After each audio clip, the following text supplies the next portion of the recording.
Black History Tour sends a good morning to all of our viewers and listeners today.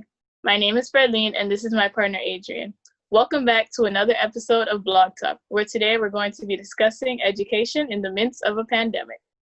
We have a special guest with us today. We have with us Dr. Suzette Harriott from William H. Turner Tech. Would you mind telling us what it is that you do as a career? My whole career, or as a career as a teacher? Just as a teacher. Okay, as a teacher, I'm an ESC facilitator.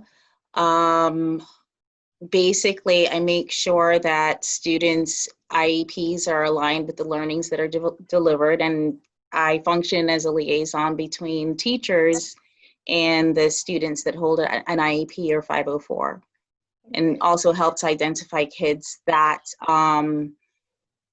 would benefit best from with SPED accommodations. Okay. So we can start with a question. So for the first question we have, how do you as an educator feel about distance learning and its effectiveness on how much material the students are grasping at home? Well,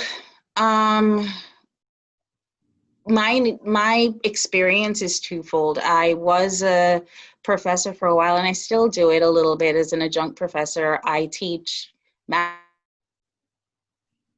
I've only taught master's students online. It's been extremely effective for them in the fact that they usually come with other lives, like a career or family, and they also have a much deeper understanding of the material. Secondly, I have my own child who was homeschooled for a while, and the homeschool programs that I used were online, and based on the lesson plans and her outcomes, the statistical results were pretty positive. She went back after being out of regular school for 2 years, she entered into middle school and got into all advanced classes. But I was there. I think it takes online learning is, especially in K through 12, if the students are not used to it, it takes a strong partnership between the school and the parents, because parents now change role to learning coach. Mm-hmm. So it's dependent on if those two are strong and they can work together, because if not, online learning can easily be open book, open notes, and to know whether generalization has happened, transference has actually occurred, proper testing away from the material is strongly beneficial. So. All right, that makes sense on my end. And so let's say Miami-Dade County Public Schools decides to go through with phase 2 and allow students to re-enter the school building. Do you think with the plans they have in place that students will be able to responsibly attend school and minimize the amount of contact they have with other people while still focusing on their schoolwork? Yeah, well, again, that goes back to school and family partnerships, and everybody taking a very conscious effort to be responsible, because once you decide that your child will be going back into school, especially as from a parent's perspective, you have to make sure that your social habits as well are in alignment with the safety of all the other students that are in school, are in the brick and mortar regular school building. I think that based on everything that I hear of being done and the measures that change every single day, I think that if the school board does decide to bring kids back into school, it will be done extremely safe. I mean, we haven't dealt with a pandemic before, but we've dealt with other outbreaks before, like even the common cold. You know, there's flu season, there's chicken pox. Ew. So I think if everything is done safely and everybody is truly adhering to social distancing, wearing masks, not going to highly populated areas or going into situations where they're more than the prescribed amount of people, I think it'll be fine. But if people, parents or teachers or even students have decided, you know what, I really don't care about COVID-19, and they have a totally irresponsible thought concept of it, or it'll never happen, that whole it'll never happen to me theory, I don't think it'll be good. But again, it's contingent on partnerships and being responsible and knowing that you're kind of responsible for everybody now, not just your kid. I agree, definitely. Being that you are the parent of a child who normally attends school in person, how do you feel that online transitioning would affect your child's ability to be social with other kids after being distant for over 4 months? Well, my child is very different. She's a singleton. She's an only child, firstly. So, and she's also, as I said before, she's also had the experience of learning online for grades 4 and 5. So with that, she understands how to navigate other social constructs that are available to her, such as, you know, we really don't go anywhere, but we come from a very big family. She has lots of cousins, so they're constantly on FaceTime, socializing. They have their own little chat group that goes on for hours. They'll sit and watch movies together. I think your generation, you know, the Facebook generation or Gen Z, whatever you're called, depending on the theorist, you guys have a completely different perspective when it comes to the whole face-to-face interaction. I think that you guys are very deep thinkers. You were born after 9/11, you know, so you were born into the reality that bad things can truly happen. So you tend to be a lot more resilient than we are.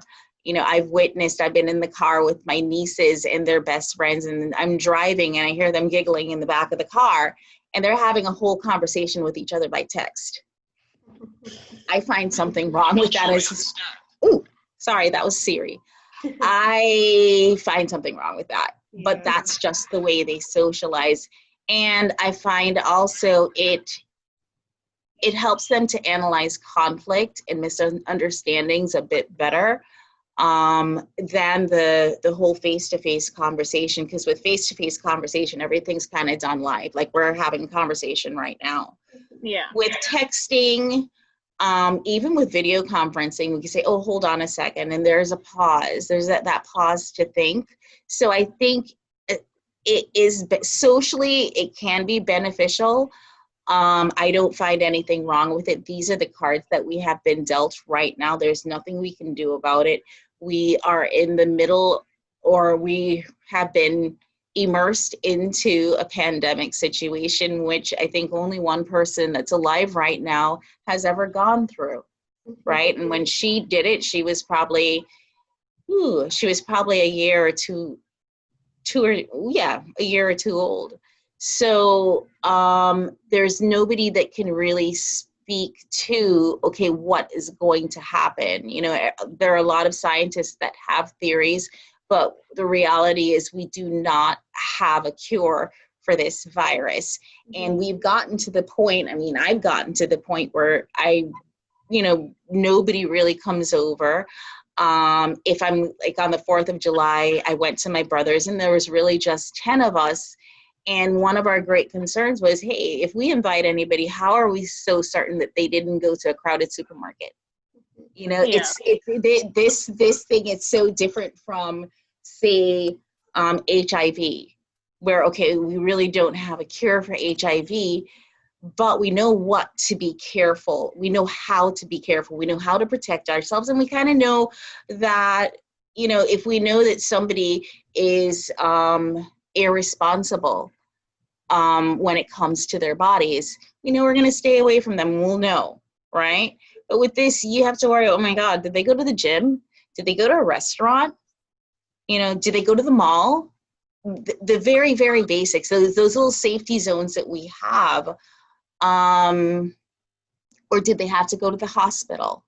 You know, so the whole thing has kind of taken advantage of our innocence, and it's kind of pulled us away from many of our, you know, our social norms. And now we're worried whether, you know, somebody sneezed on you while you're in the produce section. So I think because we don't know, I think safety should come first, you know. The end part, from what I understand with COVID, is pneumonia. And dying from pneumonia is a horrific and painful death. You're basically dying, drowning while you're sitting in a room with nobody. So I kind of prefer to err on the side of deep caution, and, you know, hope for the best in being responsible. Yeah. So, in terms of education, how do you think COVID-19 can, you know, what do you believe COVID-19 can teach us about strengthening our education system? Well, being ready, being prepared. As I said before, I've taught online. In many cases, well, especially last term, I made a conscious effort to have video conferences with my students. I had video lectures, and to me, it's similar to being in the classroom, but you have to take it a little, take it the mile extra, in the sense that you're going to have more one-to-ones with students.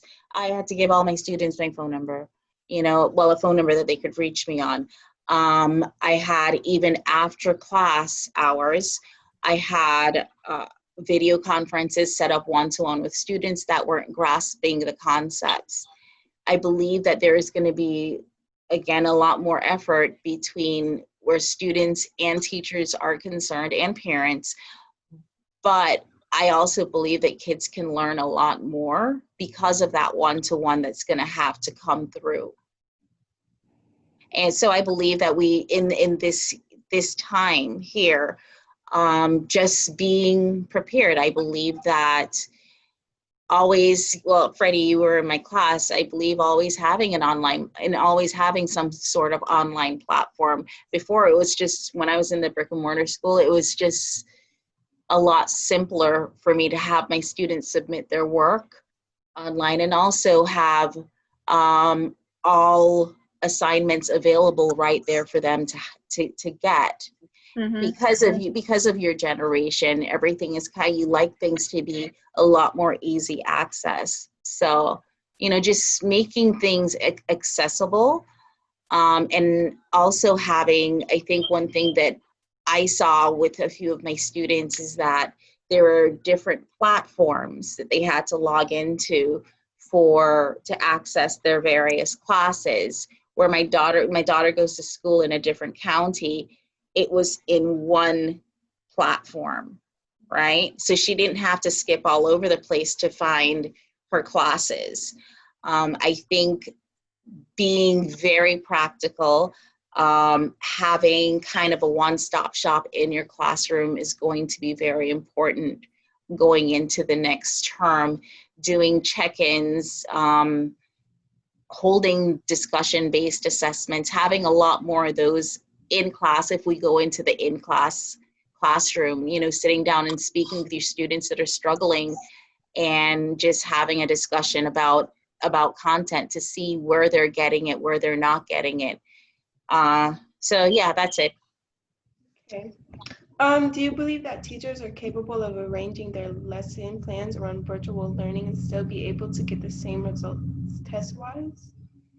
Yeah, I believe so. I think most of our lesson plans are done through an online platform anyways. I use Common Curriculum, which, you know, is totally aligned with my classes. Yeah, so I believe that as long as there is that one-to-one, as long as there's face communication and everybody is present and participating, it'll be fine. I could be in a live classroom and there's a kid completely who's just chosen not to listen, has chosen to text. There's really no difference with me being like this in a video conference and seeing a kid deciding that he's going to text. I think everybody just needs to be very, if in both online and on-campus classes, I think the most important thing is for everyone to be present and to take responsibility for their education, basically doing the part that they, you know, and playing the role that they have to play. Okay, so what do you believe schooling will and, you know, should look like for the most vulnerable student groups who need individualized services that will require close contact? Well, we had to do it. It took a lot more work this term for the ESE team, me and Ms. Thompson. Our students were able to get in touch with us. We were able to be the true liaison between the teacher and the student. We held our meetings online, you know, with parents. So I think just making sure that we're laser focused. An IEP, or the accommodations or modifications that are in an IEP or a 504, can transfer to any learning platform. My daughter still had her my daughter has a 504. Hi everybody, my daughter has a 504. But she's all in all advanced classes and a straight A student. Let me say that. But the reality is, with the online schools that she used, they honored all her accommodations. As long as the accommodations are honored, the kids will do fine. Yeah, I agree with that. How do you think COVID-19 will affect after-school activities such as clubs and sports? Do you think these schools should continue these activities? If so, what measures do you believe schools should take to ensure student safety? Well, where clubs are concerned, social distancing, making sure that the space that club meetings are held adhere to the CDC population stipulations. Where sports are concerned, it's a bit more difficult. I know sports teams right now, even in the UK, that are starting to layer in their sports, you know, especially soccer. You know, they've come up with a system where the players are playing at a distance, but not with the full team. So they'll play for a part of the team will play for 1 hour, and then they go away, they go to the gym, work out. It's done in a very methodical way where people are not even crossing each other in the gym. But you know, where high schoolers are concerned, especially, you know, where more high stakes sports are, like football, baseball, basketball, where they're trying to earn a space on a team, and now they're competing, especially coming from Florida, with the best football players in America. It has put them at a gross disadvantage, especially if they're competing against students from other states that don't have major the high statistics or numbers that were coming out with from South Florida.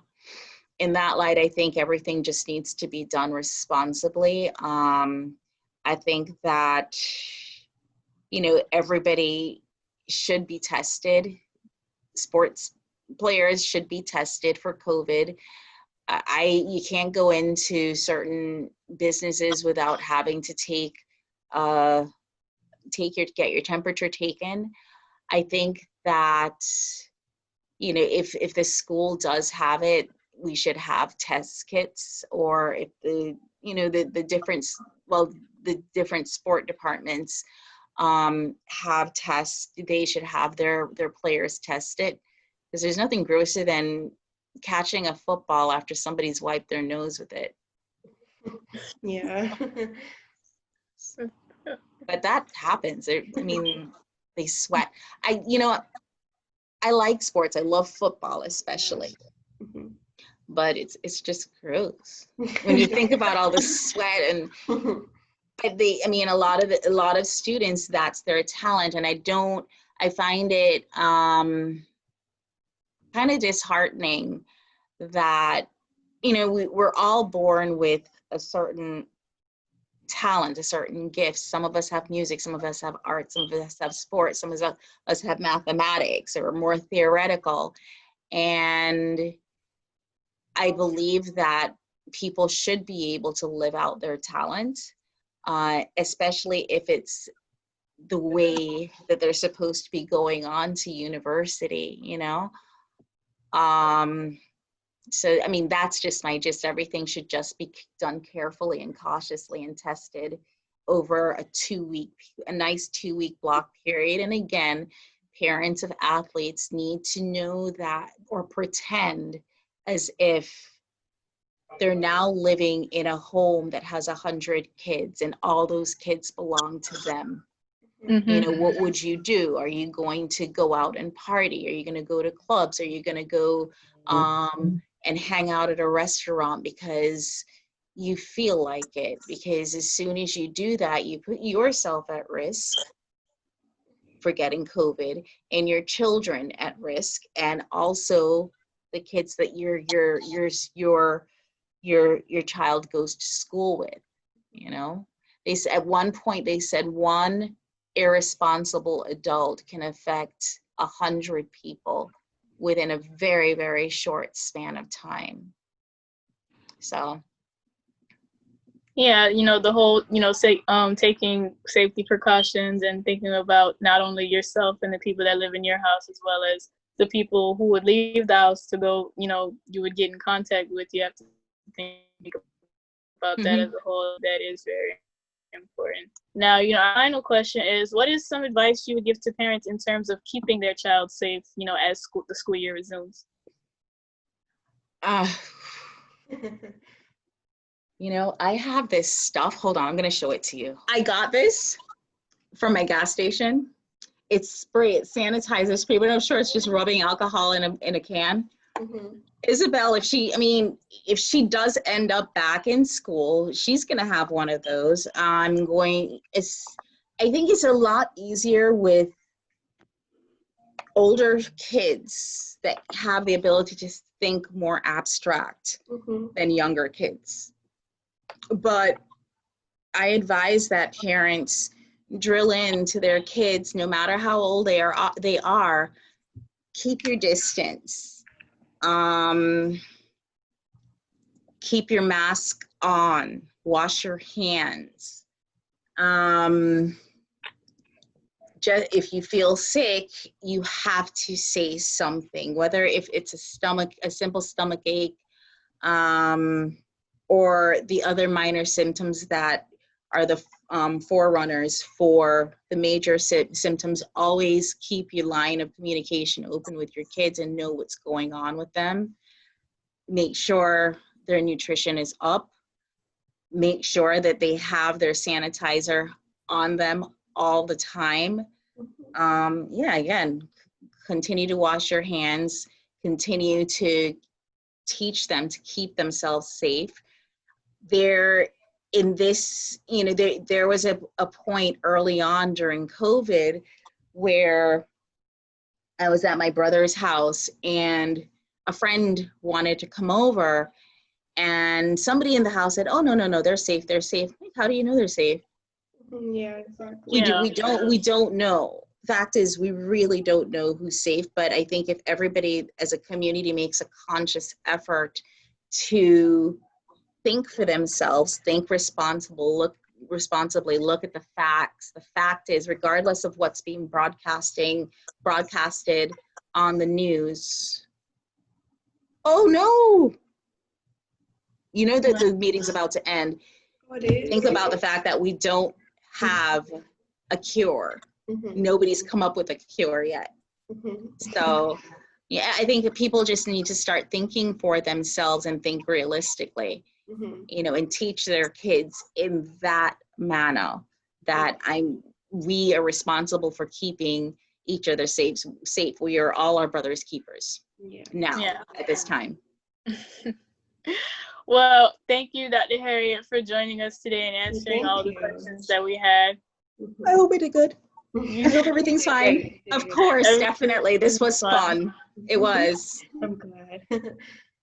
Well, that's all the news we have for you guys today. And we here at Black History Tours, thanks you for tuning in. And don't forget to follow us on Instagram and Facebook at Black History Tours and on Twitter at BLK History Tours. Also, don't forget to tell us what you think about education amidst a pandemic. And if you're interested in hearing about something else, please leave a comment down below. Bye, everybody. Bye, guys.